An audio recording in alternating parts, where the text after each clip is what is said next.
All right, we are recording. Hello, everybody. I am Jade Miller. If there is a possibility that you don't know who I am a peer support worker for people with dissociative identity disorder, whether diagnosed by a professional or whether you self-identify as a multiple system. And I am here with Ridicu Ryder, aka Mark Bradley, and his system. And we want to talk today about protectors. And so the reason that we're doing these videos, this mini series, is there have been a lot of people that have been interested in working with me and just have a little hesitation. They're not sure what it's like to work with me one-on-one. And I do offer 30-minute free consultations for people so that they can talk with me ahead of time and kind of just get a feel for who I am and what it's like. But I thought I would just do some videos with Ridicu Ryder so that you guys can see how conversations can go sometimes just back and forth. So I am here with Patience. I don't know if she's blended or if she'll be coming forward, but either way, that's fine. And we were just talking earlier about what it's like to be protectors in our system, where we've had to fill this certain role in our system for so long, but then it's kind of like a soldier coming home from war. And then you have to learn how to become a civilian and blend in with the rest of everybody. So I want Ridicu Ryder to have a chance to tell you a little bit about him and them, their system. So take it away. Yeah, thanks so much for having us out. This was a great idea. I think Absolutely. based on some of our contact, we haven't dialed in necessarily patience. So I talk mostly blended. Most of what you see is Ryder. Patience is there, Mark is there. They are the two that merged to form Ryder, but they also have sort of separate identities. And in times of higher stress or more creativity, more bubbly, you might see Patience actually come out or Mark come out. But you'll see mostly this kind of waffling back and forth that's more of a subtle thing at times. So there are people who know me well who can tell when Patience is more influential. She isn't the badass that we make her out to be sometimes. Like, she's actually a very thoughtful, very conscientious person. But when she comes all the way out and really inserts herself into a situation, it's generally like more of a reactionary thing or an impulse to sort of like gain control over something that she feels isn't going well. Right. So most people are much more comfortable with her in her sort of withdrawn, blended with Mark and Ryder. But when you do meet her face to face, sometimes it can be kind of abrupt, and you're like, "Holy shit!" You know. So she's a little bit of a fireball, to say the least. Protectors, which I believe she is 90% protector now. She still has some persecutor function. I wouldn't say she's persecuting our system very much, but she'll be happy to fucking persecute other people at times. So she's like if you'd like a strip ripped off you, if you'd like to, hear about our situation and how we need things to go and be very, very clear on it, she'll be happy to come out and, give you the drill sergeant up the speed in 5 seconds. Energy. And that's just who she is. She's not you could drop us into a beauty pageant and I guarantee Mark would win Miss Congeniality. Patience would be she'd be kicked out. Yeah, she's kind of like the balancing act for Mark's Mr. Nice Guy stuff, right? So Mr. Nice Guy will do all kinds of stuff, extend herself to people, do all this wonderful business, and she'll be sitting back on, okay, right? And then somebody will take advantage or be a little too demanding of Mark, or Mark's trying to juggle all this stuff and do all this stuff. And then she comes out and says, hey, we're already doing a lot here. So if you can't fold into our efforts, if you're going to be a pain in the ass, we'll tell you in no uncertain terms. So that it's weird for people because they see this nice guy, this kind of like, 23 hours a day, Susie cream cheese, we're all happy and we want to make everybody, elevate their game and let's do stuff that's fun and enjoy ourselves. But then every once in a while, out comes the monster and she's like, by the way, you're being a bit of a fuck up and this is why. And I expect something better from you. And people are like, who the fuck was that? So can you tell us a little bit, I know you've done many more videos than I have, and for people who've been following you on YouTube, they probably do know a lot more in detail, but for people who have not heard of you yet and are only just now being introduced to you through me, can you give us like just a bird's eye view of your journey in finding out that you're multiple and your healing process? Yeah. I feel like we've half healed from some multiplicity before we even knew we were a multiple. We've been writing a blog for about 9 years now, 8 years. And we've kind of dropped away from actually updating the blog for about 4 years now. I think we shot something up at the beginning of this year or end of last year. Just to let people know we hadn't dropped off the face of the earth. But we're converting that blog into 3 books. We've got 140,000 words. The first book will be a freebie. And when I was writing that book as who I thought I was, Mark, Mark, by the way, is 9 years old. Patience is 12 years old. So what they did was they've merged and formed Ryder at 12 years of age to say, hey, we can have an adult this way if we come together. Right? Yeah. Neither of them really wanted to do it on their own. And just for people watching, that's not necessarily uncommon for there to be different combinations of parts in systems. And so I know that a lot of times people, especially who are newly diagnosed, are not sure, like, am I doing this wrong? If this happens in my system, does this mean I'm not really a multiple? And there's no like right or wrong way to be a multiple. But there are many systems that have different parts that combine or different combinations of parts to even create new parts or new groups. So I just want to throw that in there, that's not uncommon. I tell people all the time because they think, oh, I'm an RN, right? So they're like, oh, well, what's going on with this? What's the pattern? Or, and they want to know data. And I'm like, there isn't any data for multiples. Right. We're all snowflakes. We're all sort of special to ourselves. And it's kind of a cool thing in a way, right? Because like, who's going to tell you what's going on? Your system knows. It's how well you cooperate or condition certain parts of yourself to allow that expression. So we sound a lot like we're plugging our book, and fuck it, we are. Like I don't mind. Okay to plug your book. Yeah, we haven't published. It's coming probably very early in the new year. We do you have a link just yet?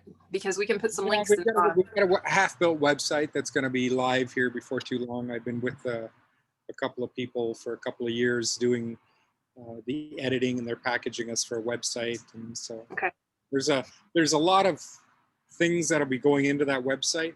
So it's not just going to be for the book. It's going to be for several other projects that we're running. But the idea for us at the beginning of 2019 was that we had popped into a mixed features bipolar picture. We'd been bipolar diagnosed since like 2001. That's an okay, good operating diagnosis for us. We do know that patients has several cluster B borderline / bipolar traits. When I use diagnoses, I'm not saying we've been diagnosed with that, but we do have an official bipolar diagnosis. But what we can see and how we've learned and how we've uncovered a lot of things is those kinds of labels that you think you are as your entire person are often just a fragment of who you are that's in that inertia, right? that's Yes. locked into that kind of pattern of behavior, and the rest of you aren't. So, for example, our youngest Spider is the depressive eating disorder kid, right? He's 2 months old. All he likes to do is eat. What are we doing? Eating? Okay, we're good. We're not eating? We're like, wow, what? We're not eating? So he's kind of like a handful. But I know I'm rambling. I'm coming around to what I think your original question was, like, what's our history? The piece for us to sort of, we've transitioned fairly quickly, I think, from a newly diagnosed guy at the beginning of this year to doing YouTube videos and doing kind of like, you know, open kind of like, this is where I'm at. Yeah. Because we had that initial 8 years of writing as a multiple. We thought we were a chameleon personality who just could, by the way, kind of set with a multiple personality with writing. And we're having a hell of a lot of fun with it. Yeah. Came supernaturally. But we figured out afterwards that, hey, this is actually Patience doing 70% of the writing, right? She, with a divorce we were going through in 2012, stepped forward as kind of like a female balancing influence for us, with our ex or wife that was soon to be ex withdrawing to stabilize our attachment. Very, very, you know, archetypical stuff in certain ways, but she knows that, you know, she can lend that nurturance to the system. She lends it to people on the outside too, but she doesn't like them to know that she's being kind or she's being accommodating, because there are times when she has to come out and she's just pure badass. She's in your face and she's like, hey, enough of that shit. And then you're like, whoa, that's the freak. Let's behave ourselves. She doesn't want you to know that she's got a soft side, and most of the time she's actually engaged in helping you out and keeping everything smooth. But people just know her as the badass that comes out, because that's where she feels she makes her contribution when it needs to be made. Most of the time it's Mark, Mr. Personality, Mr. kind of, you know, he's the prince of the system. He's grown up as Mark, right? So everybody's relating to Mark. Everybody loves Mark. Mark's a great guy. You know, and I want to highlight something you said a minute ago, just real quick too, for those watching. It is also very common for people who are multiple to have a lot of diagnoses under their belt. I think I even have a bipolar diagnosis under my belt somewhere in my history, and I am definitely not bipolar. But what people were seeing were they were seeing some of the little ones with the trauma memories who were suicidal and depressed and just distraught and beside themselves for the viewpoint that they had of the world. So they would see those parts on the one end, and then maybe they would see a different part on a different day. All of this, you know, unbeknownst to me. And then they might swing to the other end of the spectrum and see someone who's happy and someone who's excited and getting a lot done. And the swing back and forth from switching definitely can look like bipolar. Oh, yeah. So, and I'm not saying that anyone out there who has a bipolar diagnosis is definitely not bipolar. I'm just saying that it is common for there to be a lot of confusion around that sort of diagnosis. I think, go ahead. I think the overlaps for diagnosis, and we could do another talk maybe at some point. I know we're going to do a few of these. Yeah. Overlaps for diagnosis. I've come around just shooting from the hip. Just looking at, okay, if I can put one pin or tail on the donkey here, I would guess that most people who have that chameleon personality are actually dissociative to a certain extent. And they may or may not be an OSDD system, a median or mid-continuum system.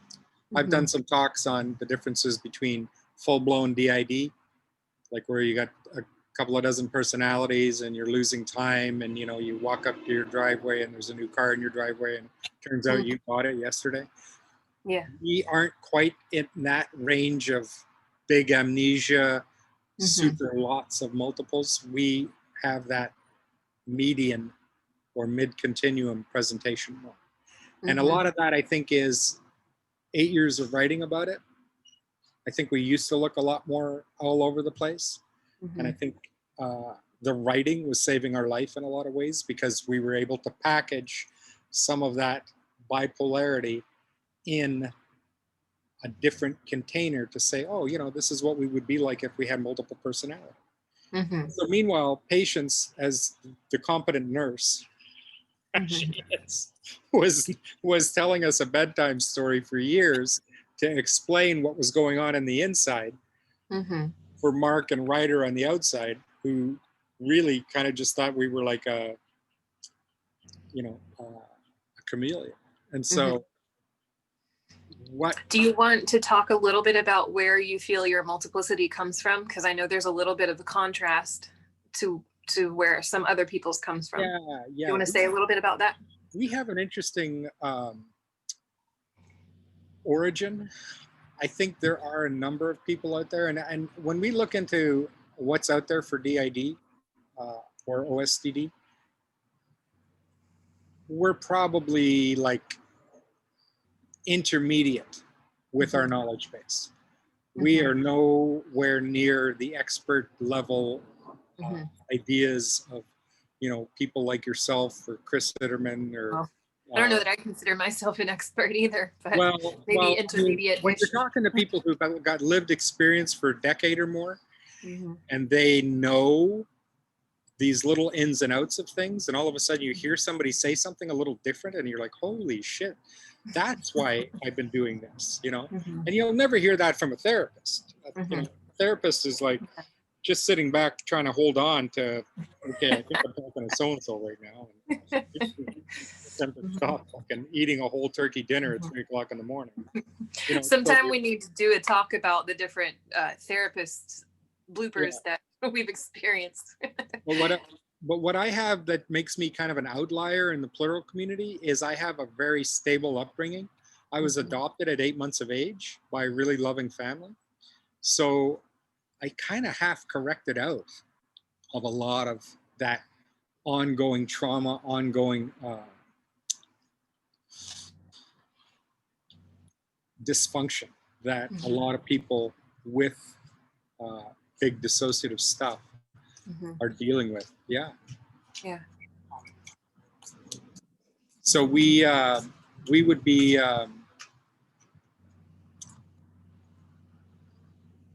kind of like a light dissociative.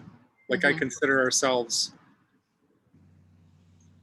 like when I look at heavy dissociatives, you know, like people like you or a couple of other the big wild, really kind of like disturbing stories of how you've been broken and remolded and survived. I just think to myself, holy shit, you know, like I'm not even half as knowledgeable or skilled at that level of it's hard to say expertise with DID or with OSD. Everybody's different. And you keep reminding me of that, but I still think sometimes there are people that have so much lived experience. They've talked to so many different people with so many different angles of this stuff that, you know, they are probably, I think of them as like black belts, you know, like they are operating at the college level for this stuff. And when I look at people who are median systems like me and playing with IFS, which is more like the kindergarten building blocks of plurality, and I love IFS. IFS is a great, if you can look at IFS, if you're a singlet, right? Let me do my DID way over here, singlet over here. Internal family systems, for anyone wondering. So everybody's plural to certain extents. If you can work with IFS on the low end, I would say your high-end grade schoolers would be like your borderlines, your bipolars. I'm going to miss some people here, okay? So, and again, I'm not an expert, but you know, those people that dissociate, but they're not fully out with other alters. So they still have parts. Fragmented. So yeah, they're fragmented, but they're not completely snatched off. And then in the middle, you have a little bit of both of that, right? So I'm I think I'm kind of fragmented a little bit, but I'm kind of, I don't know. But anyways, the middle ground are your high schoolers, right? These are the people that, yes, do have a full-blown separate person, alter, ego state. Some people say part, but part goes more with the low-end people who don't have actual separate people. Now, some of these people work on this shit for a couple of years, and then all of a sudden they meet a couple of their alters, and they're like, oh, I thought I was here, but I'm over here, right? So this isn't, again, the snowflake principle. Everybody's different. Everybody has different layers and pockets of identity that they keep stashed, and certain pockets of your identity won't come out ever in your life, right? I think personally, we're hiding away 90% of what we are in pockets that we don't know how to access. So if you're a 10% person with DID and you've got 50 or 100 alters, you're well on your way to understanding what more or expanded consciousness is about, because you've already opened yourself to not just being one ego state or a couple of basic ego states that have a little dysfunction. You're way the hell over here going, I can be everybody. So I like the fact that I'm mixing with a lot of you guys. I feel like I'm an outlier because I had a fairly standard upbringing. I had some weirdness, like some real dark kind of weird energy. My dad picked it off early on, and he was like, okay, that shit's not gonna fly. And I was like, I didn't know what he was talking about half the time, because I'm like, hey, I'm being good, I'm doing all this stuff, you know? But every once in a while, patients would come out and go, you go, whoa, no way, stop that shit. And so patients withdrew and withdrew and withdrew, learned to kind of like hold back and hold back and hold back, knowing that she was that dark energy that he didn't want to see, right? Now, my grandmother, his mother, was known in our family as being a multiple. Like everybody's, oh yeah, she's a multiple personality. And I mean, we can get into that another time, but my dad has passed away. My grandmother's passed away. I don't mind talking about them. This is all pretty well known in my family, so we're all kind of like okay with it. Yeah. So just to clarify, I'm not sure if you're getting to it or not, but just to clarify, your multiplicity, you feel, comes from medical trauma as a young infant, most likely, because we're coming down to about the last 10 minutes. There's medical trauma with the hospitalization for a couple of months. I had hydrocephalus, a huge head as a kid. So I was adopted. I never had any maternal bonding, never had any touch time with my my birth mother. So in the 60s, they just kind of like took you to the nursery and parked you in an isolette, and you were now a nursery patient. Your mother went home the next day. She got to stop, and a nurse showed her baby, showed me to her through the glass of the. I've connected with my birth mother now for a number of years. So she, that was all of her contact with me basically after the delivery. So and she had no idea that I was having medical complications. I was having this large expanding head as an infant, right? They're looking at me and they're like, this kid's got a big head. So they watch me. And, normally I'd go into the foster system for the adoption, and maybe within a few weeks or a month, I'd be adopted. But big head. So I'm in the hospital. From my adoption notes, it looks like a couple of months. Went into medical foster care.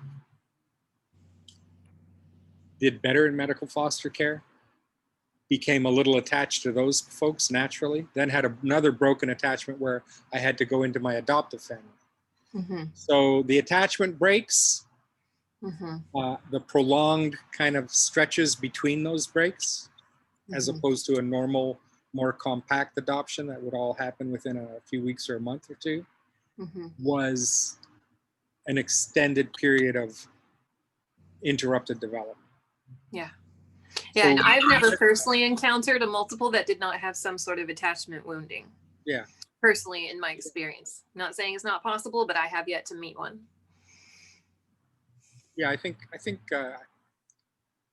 to a certain extent, we all have attachment wounds. We all have attachment flat spots, if we don't want to call them wounds, where we're not as nicely rounded as we'd like to be. But well, there's a big difference though between a child with secure attachment to one caregiver, who the caregiver may make mistakes or may have, times when they miss the mark, and a child who did not have secure attachment to any caregiver. And I think not having secure attachment to any caregiver can lay the foundation, certainly, for trauma to cause dissociation, because they have no safe base to go to for comfort or even to process what happened. That has been my observation anyway. Yeah, and I love when you chime in, because I'm kind of rolling this stuff out with my kind of like basic kind of layman's terms, and then you pop in, or you've met my other long-standing therapist, Kat, in a couple of sessions where we've done combined. She chimes in with she's like really gifted with attachment theory, and she was in our first YouTube video. So when you guys kind of like step in and say, yeah, what you're describing is this, and then you put it in more academic or clinical terms, it's a big help for us. So I can do about 5 more minutes for our video. And I feel like today is just really kind of an introduction, and I'm fine with us making this like a series of some sort. Do we want to talk a little bit about the protector angle? Because that was our original topic for today. Would patients like to give any comments about being a protector? Yeah. What it's been like for her? The role of the, let's say, persecutor, because that's what she's mainly functioned as. Okay. She's protected in a motherly way, in a softer, more gentle way with the people inside. But when things are a little bit threatening, either with the people inside not following directions or getting a little squirrely, or with someone from the outside coming at us with something that's going to destabilize us, then she'll get into the persecutor, badass, get slapped around, don't fuck with us, And I never knew where that was coming from, right? I was just like, oh man, that's Jekyll and Hyde, Like I blacked out with anger a couple of times as a teenager in my 20s, and people afterwards are like, I don't know what, just don't ever do that again, and so yeah, it was like for me just very. I would tell people I'm half Irish, half Yugoslavian. That's my origins mainly as heritage, and I guess they mix, and when you get those two hot-tempered kinds of temperaments together, there's this really explosive anger that can happen, and that's the way I would try to explain it to people over my lifetime. But the persecutor is a defense, or a let's keep things on track. And we should link something in the comments. I always share this wonderful, wonderful video by Holly from, I can't remember, Dissociative Living, I think. Okay. 3-minute video on YouTube going back years that she did about what you need to do with your persecutor is thank them, right? Because what they are is like an amalgamation of everybody who's been on your back your whole life, but on steroids. So they're like, mom's going to be angry if you eat 3 pieces of cake, right? So when you shovel that first piece of cake in your mouth, and you're looking at the second, in order for you not to get in crap with mom, the persecutor will come along and go, okay, but only half of that second piece. But instead of saying it only half of that second piece, they'll say, don't be a pig, right? Slow down. And you're already kind of like breaking off that half of that second piece and wanting to eat it. And then you're feeling shitty about it because, yeah, I'm a pig. I can't stop eating this stuff, right? And it's like they think they're helping you because if they can slow you down from eating all 3 pieces of that cake, you're not going to get in crap with mom. So when you turn around and go and reach for more cake, right?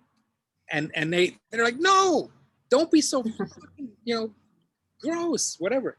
And so you've got this voice in your head that's telling you that you're an asshole. But it's telling you you're an asshole because it doesn't want anybody else to come in and tell you, oh, what did you do? Hey, you ate 3 pieces of cake? Right? It's trying to stop you from eating the 3 pieces of cake. That, in the protector's mind, is how they function to protect or overdo it and persecute you to make you hold to a better behavior. So the dilemma for most people with a protector or a persecutor that's down on them is they feel so inadequate and depressed, and I'm not doing things right, I'm fucking up. That protector or persecutor is trying to get you to stay on track.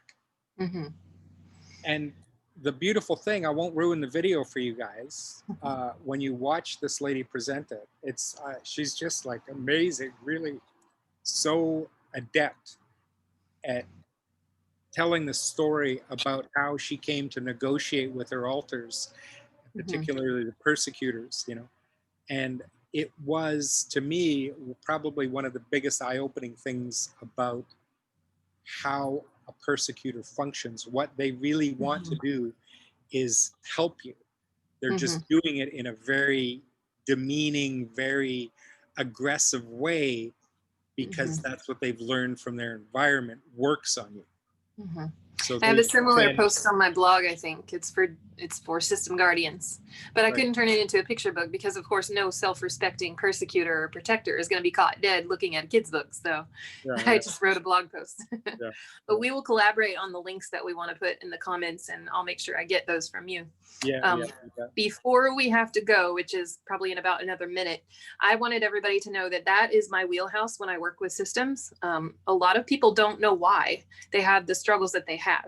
And sometimes that is the protectors or the persecutors, whichever you prefer to call them and whichever role seems like it fits more. And most of the time when I work with people, after I spend the time getting to know them and getting to know their system, what I'm looking for is what is the role that this person is really trying to do?